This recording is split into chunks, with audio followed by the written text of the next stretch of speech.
Iran Israel যুদ্ধের প্রেক্ষিতে শুধু নয়, বর্তমান জমানাতে অনেক ঘটনা প্রবাহ আছে, যে ঘটনা প্রবাহে আসলে আমাদের প্রপার কোনো ডিসিশন নেওয়া সবসময় ইজি নয়, বরং ধোঁয়াশায় পরিপূর্ণ এবং ফিতনায় পরিপূর্ণ। কিয়ামতের আগে আসলে ফিতনা এমনভাবে পতিত হবে, ধোঁয়াশা বিভ্রান্তি এমনভাবে ছেয়ে যাবে যে আমরা আসলে সিদ্ধান্তহীনতায় ভুগতে হবে, এবং সঠিক এবং বেঠিক সিদ্ধান্ত বের করে আসা, সঠিক এবং বেঠিক পথ নিরূপণ করা, এটা কঠিন একটা ব্যাপার হয়ে দাঁড়াবে। যুদ্ধের ক্ষেত্রে ব্যাপারটা অত জটিল না হলেও একেবারে সহজও নয়। একদিকে আমরা জানি যে ইরান, তারা আমাদের কেবলাকে কেবলা মানে, আমাদের রসুলকে রসুল মানে ইরানের শিয়ারা।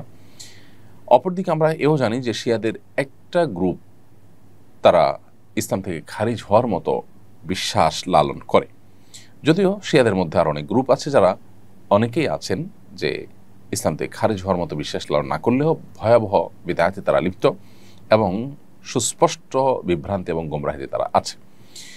এ ব্যাপারে সারা বিশ্বের আহলে সুন্নাহ ওলামা ইকরামের কারোরই কোনো দ্বিমত নেই। চার মাযহাবের সমস্ত ওলামা ইকরাম এবং আপনার সমস্ত আইম্মা হাদিস মুহাদ্দিসিন সবাই প্রায় একমত।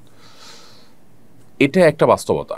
আরেকটা বাস্তবতা হলো যে আমরা জানি সিরিয়া সহ ইরাক সহ মধ্যপ্রাচ্যের অনেকগুলো দেশে এই শিয়া প্রধান দেশটি ইরান বিভিন্ন সময় হামলা চালিয়েছে, এবং বিশেষ করে অতি সম্প্রতি সিরিয়াতে হাজার হাজার বরং লাখো আহলে সুন্নাহর আলেমদেরকে হত্যা করেছে, মসজিদগুলোকে ভেঙেছে, দখল করেছে, এবং সেখানে আপনার শিরকের রামরাজত্ব কায়েম করেছে। বিশেষ করে বাশার আল আসাদ যে কসাই হিসাবে পরিচিত, লক্ষ লক্ষ মানুষের জীবনহানি করেছে, যে সে নিজে ইরানের অনুগত এবং ইরানের সহযোগিতা নিয়ে সে তার এই জুলুমগুলো চালিয়েছে। তো এটা একটা বাস্তবতা।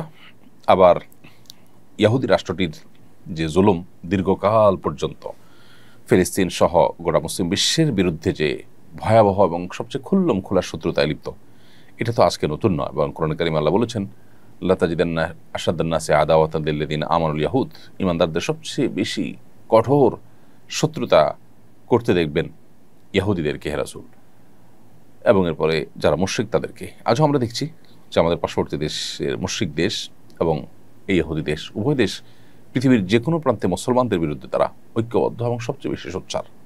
তো এই জন্য এই দুইটার মধ্যে আসলে আমরা কোনো একটাকে প্রায়োরিটি দেওয়া এমনিতে জটিল। তবে এটা ঠিক যে আমরা যারা আমাদের আহলে কেবলা নয়, সেই ইহুদিদেরকে এক সাইডে রাখলে অবশ্যই শিয়ারা যারা আমাদের কেবলাকে কেবলা মানেন, যাদের সাথে আমাদের অনেক দিক থেকে মিল আছে, তারা আমাদের সন্দেহাতীতভাবে আমাদের বহু কাছাকাছি, সেই জায়গা থেকে তাদের প্রতি আমাদের সিম্প্যাথি, তাদের প্রতি আমাদের সমর্থন থাকার কথা সূরা রুমের মূলনীতির আলোকে।